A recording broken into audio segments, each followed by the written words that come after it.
남편이 세상을 떠난 지 이제 한 달이 지났다. 여전히 나는 그의 부재에 적응하지 못한 채 하루하루를 버텨내고 있다.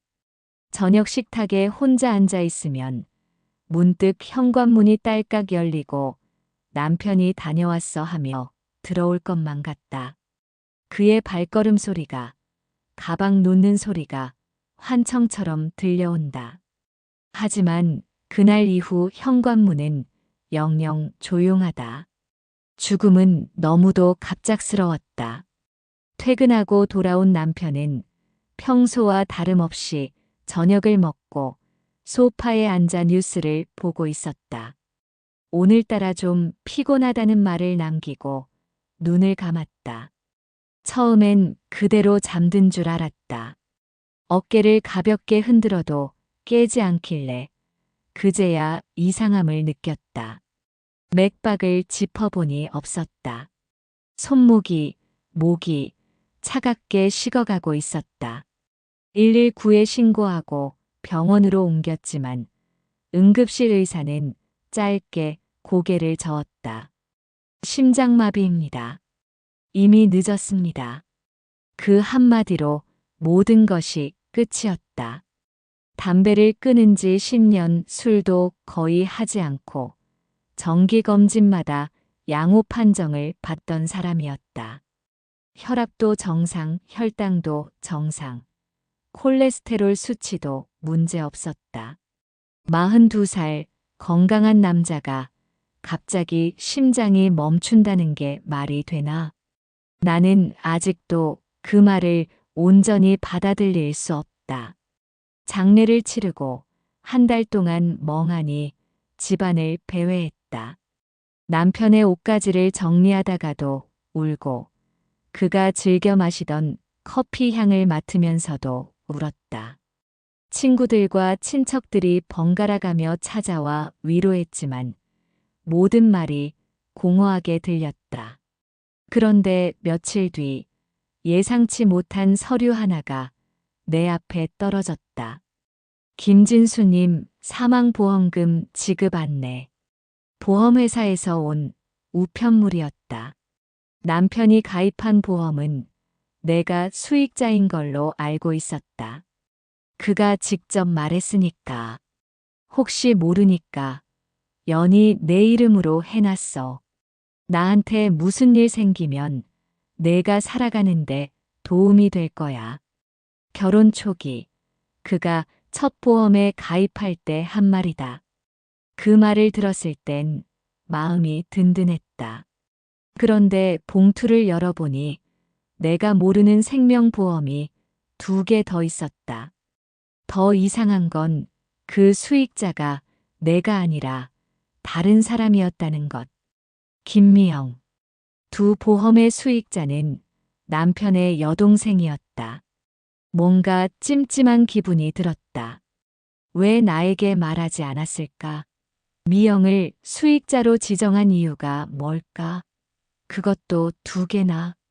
나는 곧바로 보험회사에 전화를 걸었고 며칠 뒤 직접 본사로 찾아갔다. 높은 빌딩의 접수 데스크에서 번호표를 뽑고 한참을 기다린 끝에 중년 여성 직원과 마주 앉았다. 네, 고인께서 2달 전에 신규 보험에 가입하셨네요. 사망보험금은 3억 원이고 수익자는 김미영 씨로 지정되어 있어요. 직원이 프린트된 서류를 내밀며 차분하게 설명했다. 잠깐만요. 2달 전에 가입했다고요? 목소리가 떨렸다. 직원은 매뉴얼대로 대답했다. 지난 7월 15일에 가입하셨어요. 가입 당시에 피보험자께서 직접 자필 서명과 인감도장을 제출하셨다고 돼 있네요. 절차상 문제는 전혀 없습니다. 나는 서류를 받아들고 멍하니 앉아 있었다. 7월 15일. 그날을 기억한다. 진수가 동생 만나고 온다며 외출했던 날이다. 그때 보험 가입을 한 건가? 남편이 왜 이런 일을 했을까? 2달 전이라면 아직 건강에 문제가 없던 시기였다. 정기검진도 6월에 받았는데 모든 수치가 정상이었다. 그가 내게 아무 말도 하지 않은 채 동생을 수익자로 지정해 거액의 보험을 든 이유가 도무지 이해되지 않았다. 나는 곧바로 미영을 찾아갔다. 그녀는 시내 한복판의 작은 원룸에 혼자 살고 있었다. 오래된 빌라의 2층이었는데 외벽은 곰팡이가 슬어 있고 계단은 삐걱거렸다. 인터폰을 누르자 누구세요? 하는 목소리가 들렸다. 미영 씨, 나 연희예요. 문이 열렸다. 미영은 평상시보다 초췌해 보였다. 눈두덩이 부어 있고 얼굴도 상기되어 있었다. 하지만 무언가 다른 것도 있었다. 그녀의 눈빛에는 내가 본 적 없는 경계심이 서려 있었다. 언니, 오빠 일로 많이 힘드시죠? 그녀가 나를 안방으로 안내하며 물었다. 방은 6평 남짓한 작은 공간이었지만 깔끔하게 정리되어 있었다. 그런데 이상했다. 이혼 후 경제적으로 어렵다고 들었는데 새로 산 것 같은 것들이 더러 보였다. 고급스러운 화장대라든지 비싸 보이는 명품 가방까지. 미영 씨, 진수 씨가 최근에 보험 든 거 알고 있었어요? 미영의 얼굴이 순간 굳었다가 이내 눈시울이 붉어졌다. 그거 내가 부탁한 거예요. 아는 보험 설계사 친구가 실적 채워야 한다고 해서. 미영은 고개를 숙이며 소매로 눈을 찍었다. 순간 나도 흔들렸다. 부모님을 일찍 여인 뒤로 남편이 동생을 돌봐왔으니 그럴 수도 있겠다고 생각했다. 미영은 이혼한 뒤로 경제적으로 어려움을 겪고 있다고 들었다. 그래도 뭔가 석연치 않은 느낌이 들었다. 단순히 실적을 위한 거였다면 왜 수익자를 미영으로 지정했을까? 3억이나 되는 거액을. 보험 수익자가 미영 씨라고 하던데. 맞아요. 오빠가 그러더라고요. 나 때문에 드는 거니까 내 앞으로 들어놓겠다고. 나한테 식구는 자기밖에 없는데 무슨 일이라도 생길 때를 대비하는 게 좋겠다고. 그때는 이렇게 금방 비극이 생길 거라고는 상상도 못했는데. 미영의 목소리에는 진심이 담겨 있는 것 같았다. 하지만 뭔가 연기하는 듯한 느낌도 있었다. 너무 완벽한 답변이었달까. 나는 더 묻지 못했다. 남편이 죽은 지 얼마 되지 않은 상황에서 보험금을 두고 시비를 거는 것도 이상해 보였다. 게다가 미영은 분명 슬퍼하고 있었다. 아니, 적어도 그렇게 보였다. 언니도 많이 힘드시겠어요. 혼자 있지 마시고 가끔 연락해요. 우리끼리라도 의지해야죠. 집을 나올 때 미영이 한 말이다. 따뜻한 말이었지만 왜인지 소름이 돋았다. 하지만 집에 돌아와 침대에 누워 생각해보니 이상한 기억들이 하나둘 떠올랐다. 남편에게 들은 적이 있었다. 미영의 부모님은 30년 전에 갑자기 돌아가셨다고 했다. 그때는 남편이 군 복무 중이었기 때문에 집에는 부모님과 미영, 이렇게 셋이서만 살고 있었다. 그런데 어느 날 갑자기 집에 불이 났다. 침대맡에 놓인 담배꽁초에서 불이 옮겨 붙어 순식간에 집 전체를 태운 것이었다. 그 바람에 부모님은 2분 다 돌아가셨고 다른 방에 있던 미영만이 간신히 목숨을 구할 수 있었다고 했다. 그런데 이상한 점이 있었다.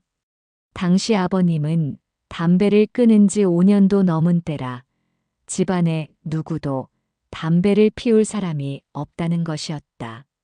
어머님도 평생 담배를 입에 대본 적이 없으셨고 미영은 당시 고등학생이었다. 그럼 그 담배꽁초는 어디서 온 걸까?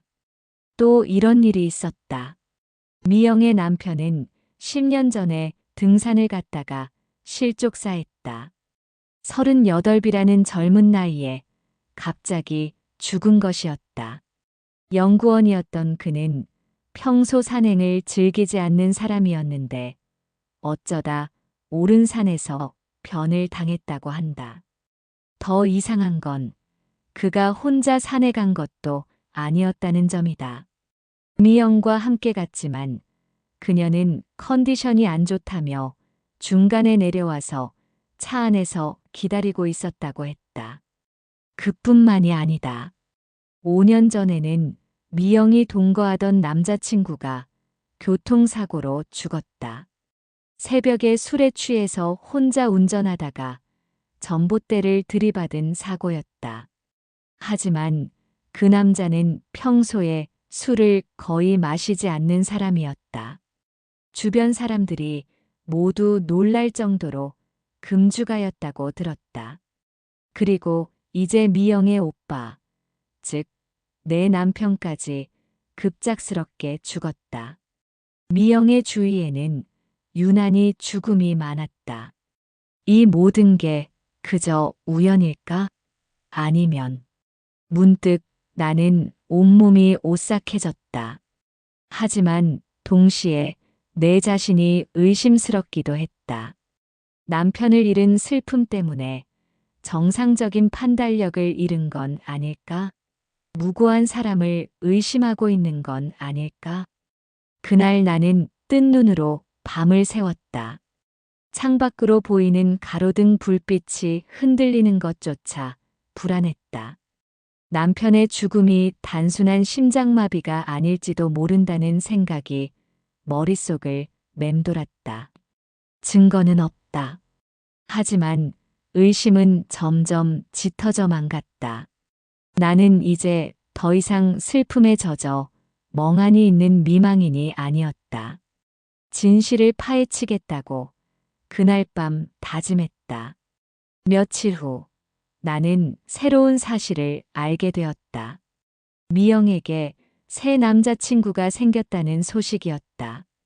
이 소식을 들려준 건 남편의 대학 동창인 민수 오빠였다. 연희야, 미영이 성당에서 남자 만나고 다닌다고 하던데 알고 있어? 네. 무슨 말씀이세요? 어제 성당 앞에서 우연히 봤는데 웬 아저씨하고 팔짱 끼고 있더라고. 나는 좋지 않은 예감에 사로잡혀 미영이 다니는 성당으로 가보기로 했다. 일요일 오전 미사가 끝날 즈음 성당 앞 카페에 앉아 기다렸다. 1시간쯤 지났을까 미영이 나타났다. 정말로 중년 남성과 함께였다. 키가 크고 단정한 인상의 남자였다. 나이는 50 정도로 보였다. 비싼 정장을 입고 있었고 손목에는 고급 시계가 반짝였다. 두 사람은 다정하게 대화하며 성당 앞 벤치에 앉았다.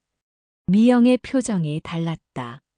평소에 보던 수심 어린 모습은 온데간데였고 마치 소녀처럼 밝게 웃고 있었다. 남자가 무언가 말할 때마다 머리를 기대거나 팔짱을 끼는 모습이 매우 친밀해 보였다. 나는 그들을 멀리서 지켜보다가 조심스럽게 다가갔다. 미영 씨? 미영이 깜짝 놀라며 돌아봤다. 순간 당황한 기색이 역력했다. 언니, 여기는 웬일이세요? 아, 성당에 기도하러 왔는데 진수 씨를 위해서요. 나는 일부러 남편 이야기를 꺼냈다. 미영의 반응을 보고 싶었다. 그러시구나. 언니, 이분은 이상혁 씨예요. 성당에서 알게 된 분인데 미영이 어색하게 소개했다. 남자는 정중하게 인사했다. 안녕하세요. 미영 씨에게 형님 이야기 많이 들었습니다. 좋은 분이셨다고 상가 고인의 명복을 빕니다. 그는 진심으로 조의를 표하는 것 같았다. 하지만 미영과의 관계가 단순한 사이가 아니라는 건 누구나 볼 수 있었다. 언니, 상혁 오빠가 많이 위로해 주세요. 요즘 너무 힘들었는데. 미영이 상혁의 팔을 붙잡으며 말했다. 그 모습을 보니 복잡한 감정이 들었다. 슬픔, 질투, 아니면 불안감. 그렇군요.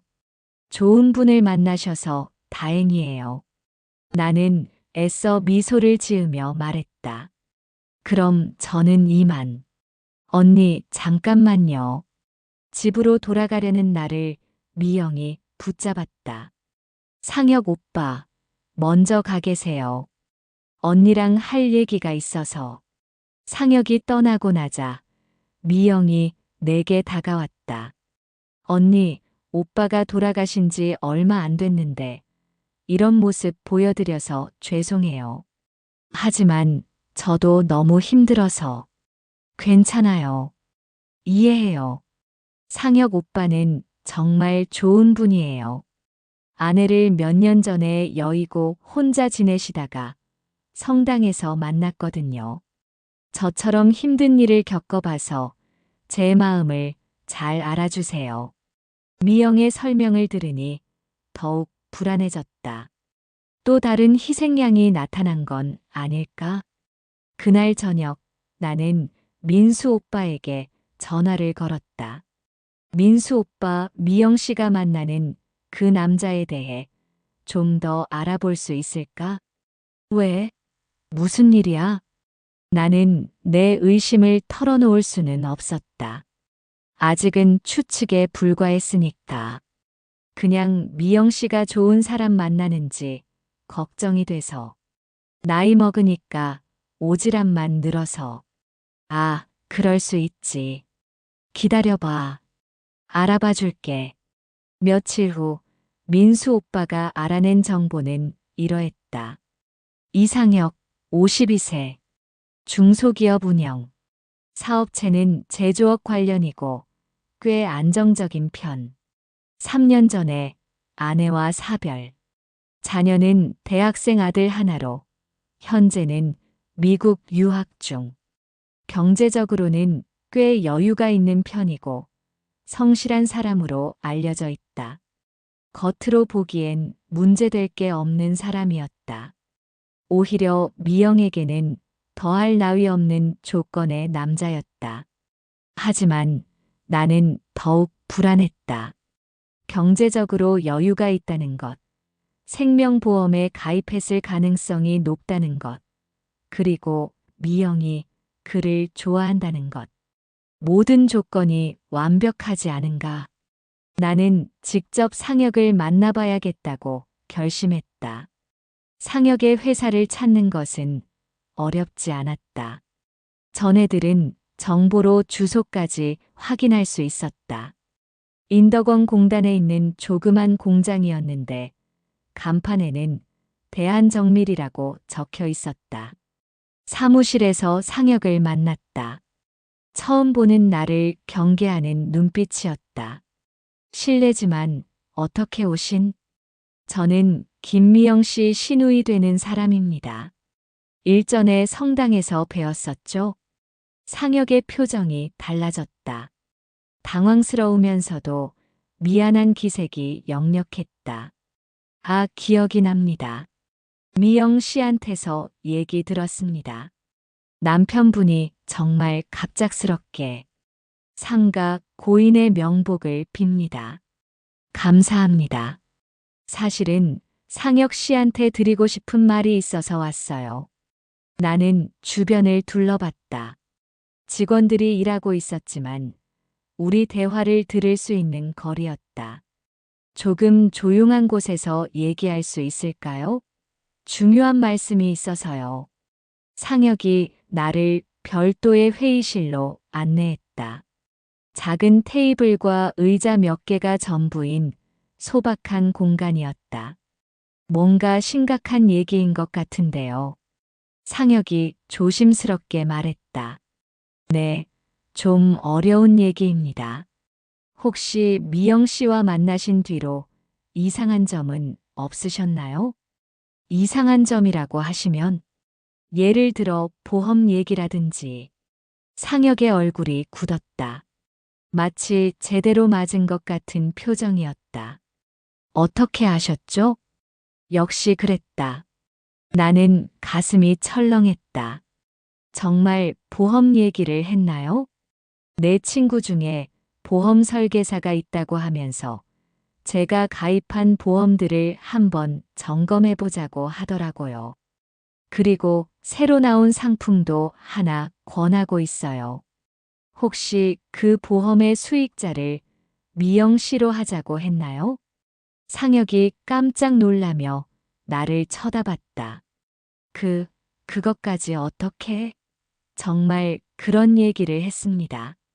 자기가 수익자가 되는 게 맞다고.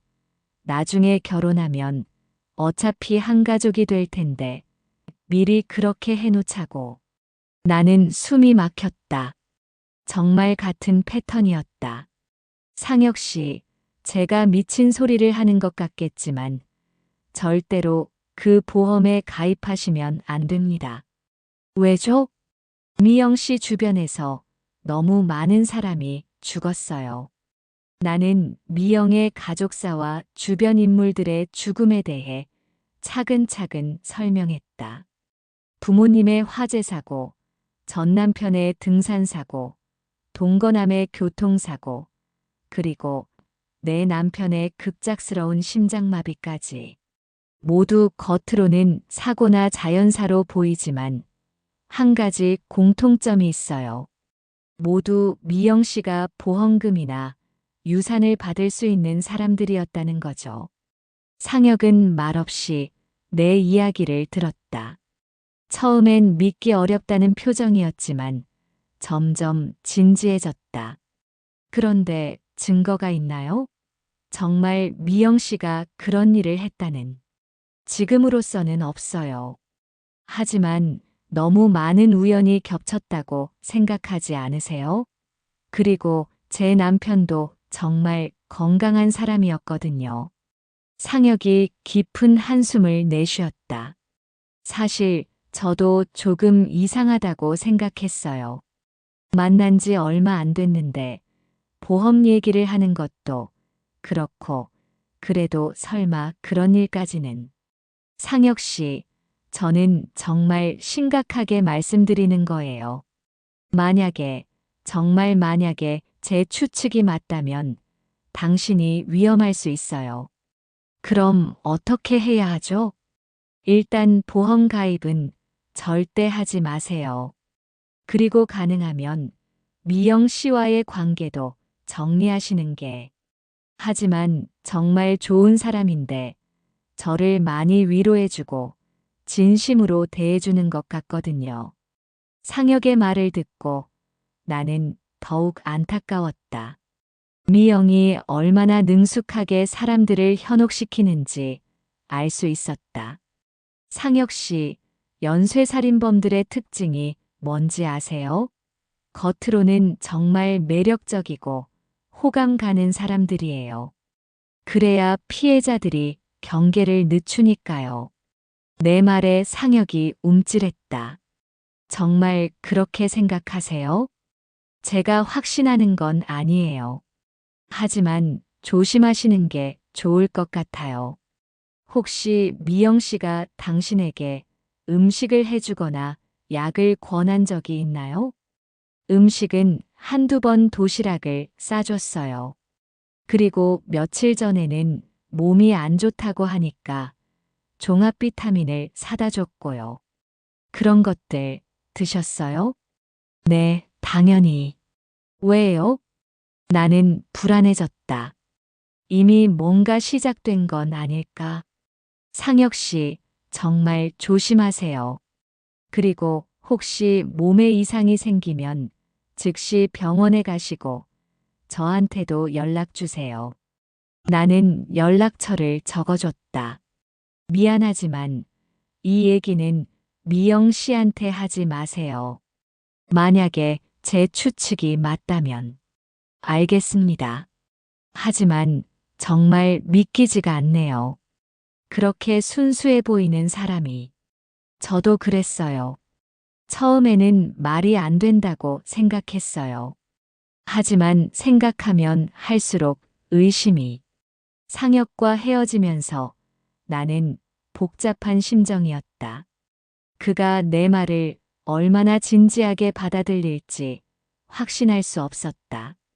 미영의 매력에 빠진 상태에서 제3자의 경고를 듣는다는 게 쉬운 일은 아닐 테니까.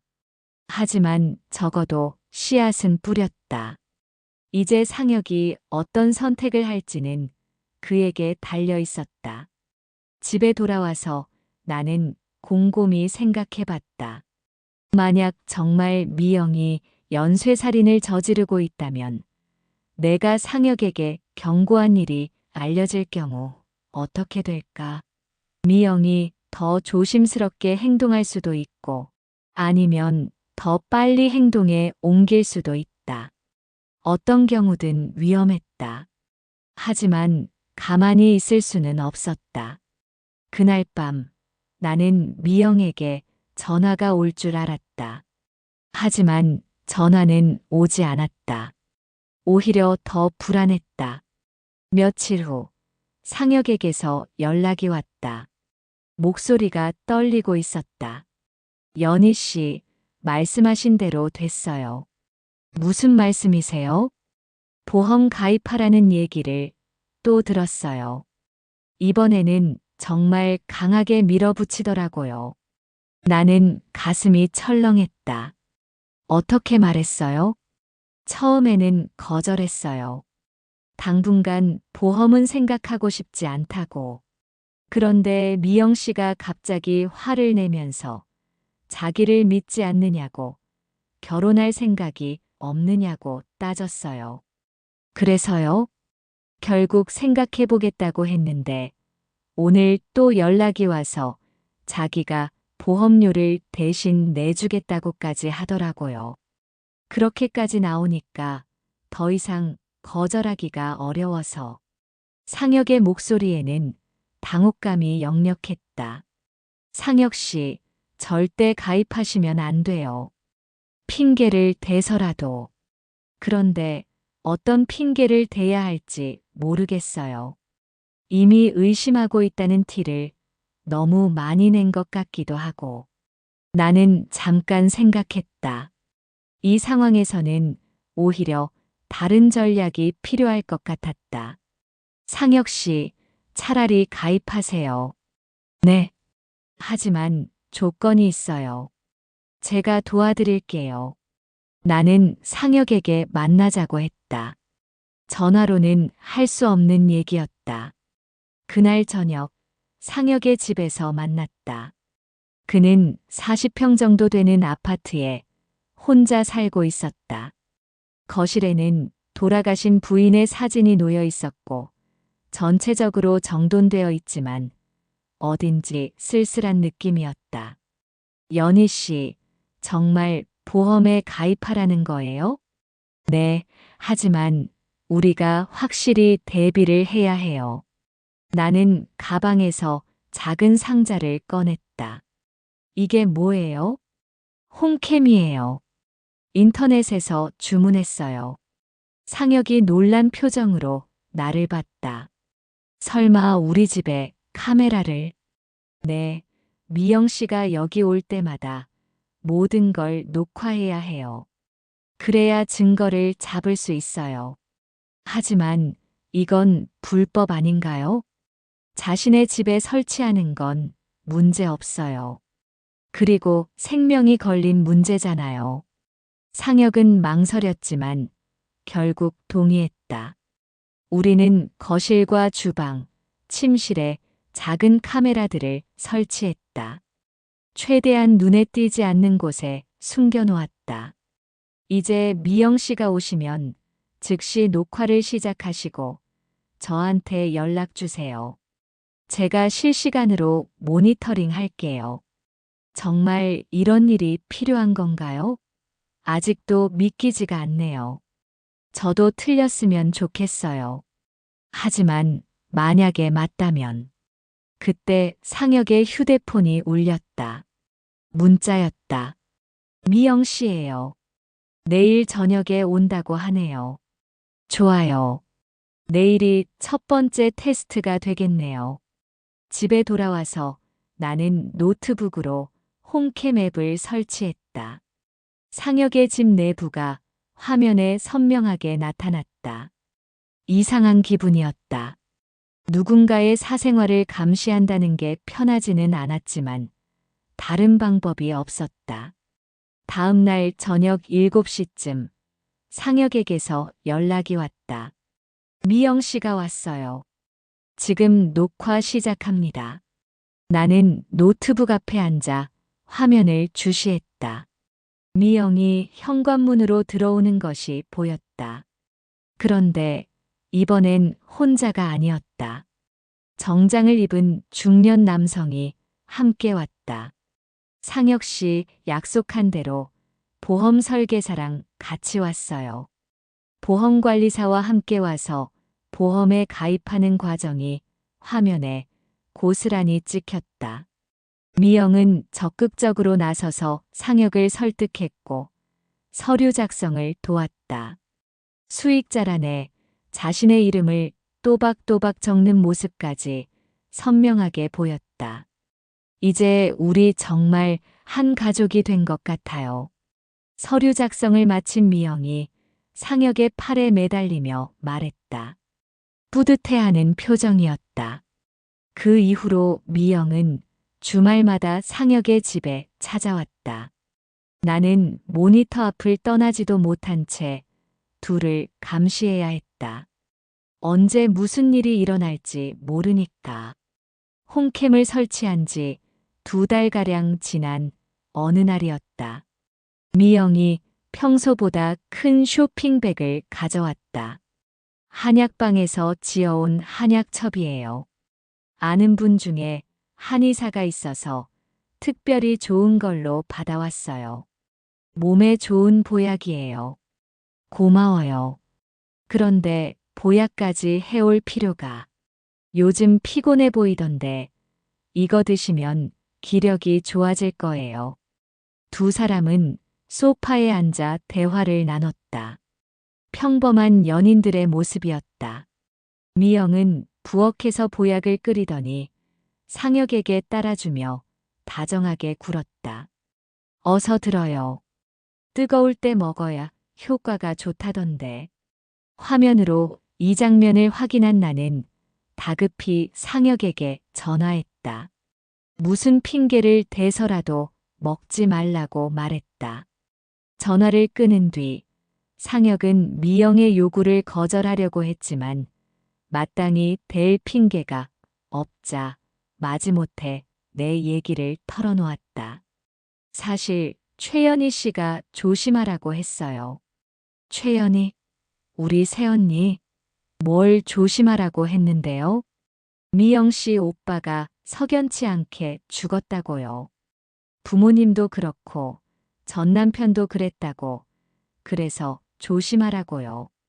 상혁 씨, 지금 나를 의심하는 거예요? 미영이 갑자기 화를 냈다. 목소리가 차갑게 변했다. 상혁이 그런 건 아니라고 말했지만 미영은 계속 화를 내면서 그렇게 의심스러우면 성분 분석을 의뢰해 보라고 했다. 이 모든 걸 나는 화면을 통해 보고 있었다. 뭐가 저렇게 떳떳하지? 진짜 문제가 없는 건가?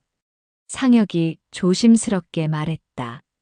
미영 씨를 지금 의심해서가 아니라 더 이상 의심하고 싶지 않아서 분석을 의뢰할게요. 만약에 이상이 없으면 정식으로 사과하고요. 그날 밤 미영은 내게 전화해서 화를 냈다. 언니, 왜 상혁 씨한테 그런 말을 했어요? 나를 의심하라고. 나는 당황하며 둘러댔다. 미영 씨를 의심해서가 아니라 그냥 조심하라고 말한 것 뿐이에요. 말실수를 한 것 같아서 미안해요. 더 이상 간섭 안 할게. 미영은 화가 난 목소리로 몇 마디 더 하다가 전화를 끊었다. 그래도 다행인 건 내가 홈캠으로 지켜보고 있다는 사실은 모른다는 것이었다. 한편 상혁은 약속대로 보약의 성분 분석을 의뢰했다. 며칠 후 결과가 나왔는데 성분에는 문제가 없었다. 평범한 한약이었다. 상혁은 나를 타박했다. 연희 씨, 이래저래 곤란하게 됐어요. 미영 씨는 나를 생각해서 그런 건데 제가 의심했으니 얼마나 상처를 받았겠어요. 나는 할 말이 없었다. 그러나 의심을 거두지는 않았다. 무슨 일을 벌일지 당분간 더 지켜봐야 한다고 상혁을 설득해서 홈캠은 계속 놔두기로 했다. 상혁은 미영에게 정식으로 사과했다. 며칠 후 미영이 다시 집에 찾아왔을 때 보란 듯이 한약을 데워주었다. 그런데 그때였다. 화면에 믿을 수 없는 장면이 똑똑히 찍혔다. 미영이 가방에서 작은 유리병을 꺼내는 모습이었다. 병에는 무색의 액체가 들어있었다. 미영이 주위를 살피더니 유리병의 뚜껑을 열고 내용물을 보약이 담긴 컵에 부었다. 서너 방울 정도. 그리고는 재빨리 숟가락으로 젓더니 병을 다시 가방에 숨겼다. 카메라가 모든 걸 선명하게 잡고 있었다. 나는 다시 한번 다급히 상혁에게 전화했다. 상혁 씨, 미영이 주는 거 절대로 먹으면 안 돼요. 왜요? 성분 검사도 통과했는데. 지금 당장 갈 테니 내가 도착할 때까지 한약은 버리지 말고 잘 갖고 있어요. 절대 마시지 말고요. 상혁은 선뜻 마시지 않았다. 미영이 권해도 계속 미루고 있었다. 왜 안 들어요? 설마 아직도 나를 의심하는 거예요? 미영의 목소리가 차갑게 변했다. 그런 게 아니라 배가 불러서요. 조금 있다가 마실게요. 당장 마셔요. 미영의 어조가 명령조로 바뀌었다. 그 순간 화면 속 미영의 표정도 달라 보였다. 평소의 순한 모습은 온데간데였고 날카롭고 차가운 인상이었다. 미영 씨, 지금 당장 마시라고. 미영이 갑자기 소리를 질렀다.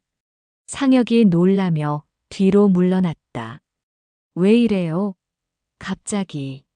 내가 정성껏 끓여준 건데 왜 안 마셔요? 나를 의심하는 거예요? 미영이 상혁에게 다가가며 협박하듯 말했다. 이 모든 장면이 카메라에 고스란히 찍히고 있었다. 상혁은 어쩔 수 없이 컵을 들었다. 그리고 천천히 입에 댔다.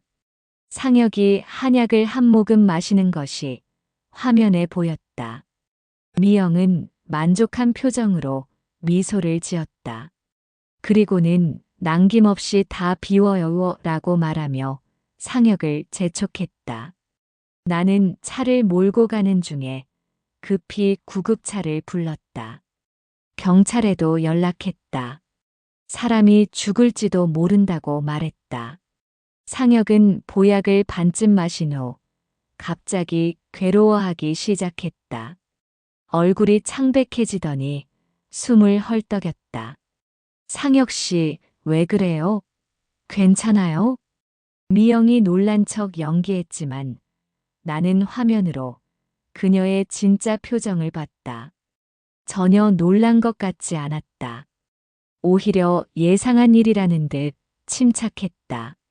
상혁이 바닥에 쓰러지는 걸 보고서 미영은 재빨리 집을 떠났다. 아무 일도 없었다는 듯이 가방을 챙기고 현관문으로 향했다. 잠시 후 구급차와 경찰이 거의 동시에 도착했다. 문이 열려 있어서 바로 상혁에게 달려갔다. 나도 곧 도착했다. 상혁은 다행히 건강을 회복했다. 응급실에서 위세척을 받고 해독제 투여를 받은 후 의식을 되찾았다. 의사는 조금만 늦었어도 정말 위험했을 거라고 말했다. 검사 결과 치사량에 가까운 독성 물질을 섭취한 것으로 나타났습니다. 와파린이라는 항응고제의 고농축 형태인데 이 정도 양이면 뇌출혈을 일으켜 심장마비로 이어질 수 있었어요. 의사의 말을 듣고 나는 소름이 돋았다. 정말로 미영이 독을 사용하고 있었던 것이다. 항응고제요? 그게 뭐예요? 혈액응고를 방해하는 약물입니다. 보통 혈전 치료에 사용하는데 과다 복용하면 출혈이 멈추지 않게 됩니다. 특히 뇌출혈이나 심장 주변 출혈이 일어나면 갑작스런 사망으로 이어질 수 있어요. 나는 남편의 죽음을 떠올렸다. 심장마비라고 했지만 실제로는 독에 의한 출혈사였을 가능성이 높았다. 경찰이 현장에서 컵에 남은 한약을 확보했다. 성분 분석 결과 역시 고농축 와파린이 검출됐다. 젊은 여성 형사가 나와 면담했다. 홈캠 영상과 독성 물질 검출 결과가 있으니 충분히 수사할 만합니다. 과거 사건들도 다시 조사해 봐야겠네요. 그럼 재수사가 가능한가요? 김미영 씨 주변에서 일어난 의문사들을 모두 검토해 보겠습니다. 패턴이 일치하면 연쇄범죄로 볼 수 있어요. 며칠 후 미영이 경찰서에 참고인으로 출두했다. 나도 참고인 조사를 받기 위해 같은 날 경찰서에 갔다. 조사실 밖에서 마주친 미영은 완전히 다른 사람이 된 것 같았다. 평소의 온화한 모습은 사라지고 차가운 눈빛으로 나를 노려봤다. 언니, 후회하게 될 거야. 후회할 사람은 너야. 내 남편을 비롯해서 내가 죽인 모든 사람들한테 사과해. 정말 끝까지 가는 거지? 당연하지. 내가 한 짓을 생각하면. 그 순간 미영이 갑자기 내 목을 향해 달려들었다. 손에는 언제 꺼냈는지 작은 칼이 들려 있었다. 죽어. 다 너 때문이야. 하지만 곧 경찰관들이 그녀를 제압했다. 김미영 씨, 진정하세요. 이거 저 여자가 다 꾸민 거야. 나는 아무것도 안 했어. 미영이 소리를 지르며 발버둥쳤지만 이미 늦었다. 그녀의 진짜 모습이 드러난 것이다. 조사 과정에서 충격적인 사실들이 밝혀졌다.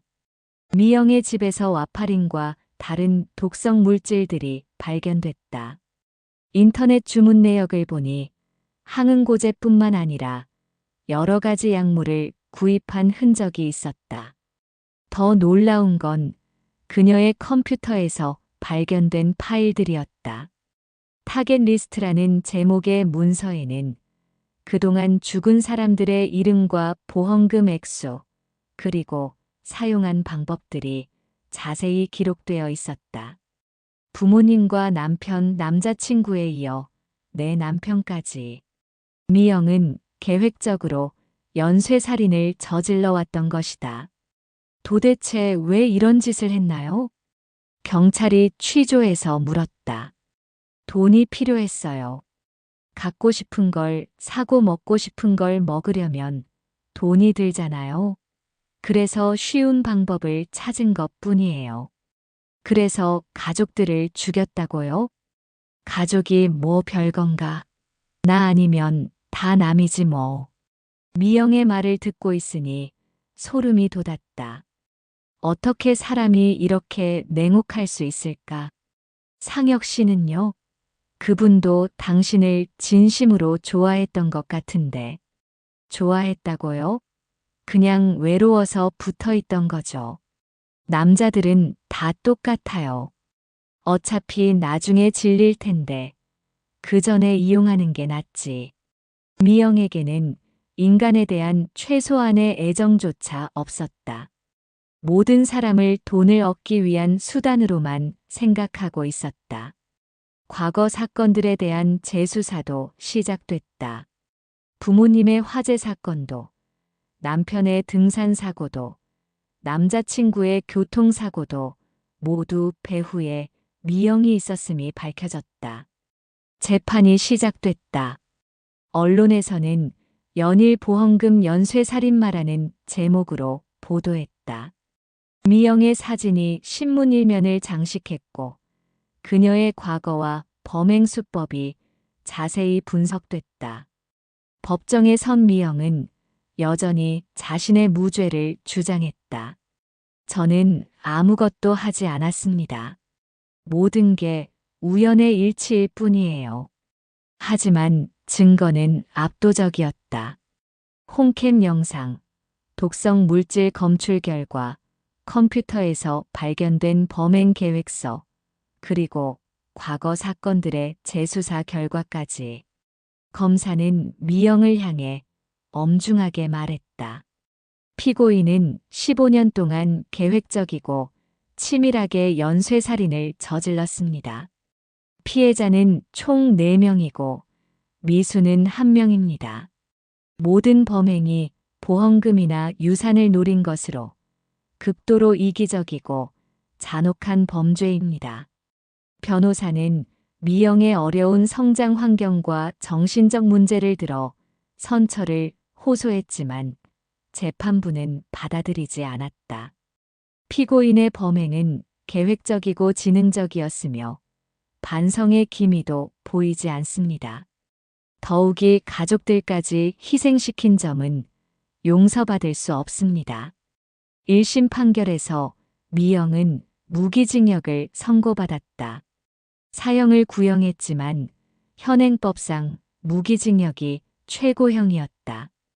판결을 듣는 미영의 표정은 무표정했다. 마지막까지 자신이 잘못했다고 인정하지 않았다. 나는 살아남기 위해 한 일이에요. 세상이 나를 이렇게 만든 거라고요. 그녀가 법정에서 마지막으로 한 말이었다. 재판이 끝난 후 나는 상혁을 만났다. 그는 완전히 건강을 회복했고 사업도 안정적으로 운영하고 있었다. 연희 씨 덕분에 살았습니다. 정말 고마워요. 다행이에요. 더 이상 희생자가 나오지 않아서. 상혁이 조심스럽게 물었다. 미영 씨를 처음부터 의심하셨어요? 아니요. 처음에는 저도 믿을 수 없었어요. 그런데 너무 많은 우연이 겹치더라고요. 남편이 갑자기 보험에 가입한 것도 이상했고, 정말 무서운 사람이었네요. 그렇게 순해 보였는데, 연쇄살인범들의 특징이 그래요. 겉으로는 매력적이고 신뢰할 만해 보이죠. 상혁은 한동안 말이 없다가 입을 열었다. 사실 처음에는 연희 씨를 의심했어요. 함부로 모함하는 게 아닌가 했는데 죄송합니다. 당연한 반응이에요. 저라도 그랬을 거예요. 나는 남편의 보험금도 되찾을 수 있었다. 미영이 불법적으로 취득한 것으로 판명되었기 때문이다. 보험회사에서는 사과와 함께 보험금을 지급했고 미영이 받았던 3억 원도 모두 환수됐다. 재판 과정에서 미영의 다른 범죄들도 속속 드러났다. 보험 사기뿐만 아니라 여러 남자들에게서 돈을 빼낸 일들, 가짜 신분증으로 대출을 받은 일들까지. 그녀는 평생을 속임수로 살아온 사람이었다. 특히 충격적이었던 건 그녀의 일기장이었다. 경찰이 압수한 노트에는 각 피해자들에 대한 냉정한 분석과 계획이 적혀 있었다. 마치 사업 계획서를 쓰듯 차근차근 적힌 글들을 보니 등골이 오싹했다. 사람의 목숨을 돈으로만 계산하는 그녀의 마음을 이해할 수 없었다. 그날 밤 나는 오랜만에 편안하게 잠들 수 있었다. 악몽도 없었고 남편의 목소리를 찾는 환청도 들리지 않았다. 미영의 심판은 끝났지만 살아남은 사람들의 삶은 계속되어야 한다. 그리고 나는 그 삶을 의미 있게 만들고 싶다. 그것이 살아남은 자의 책임이고 사랑했던 사람에 대한 마지막 선물이라고 생각한다.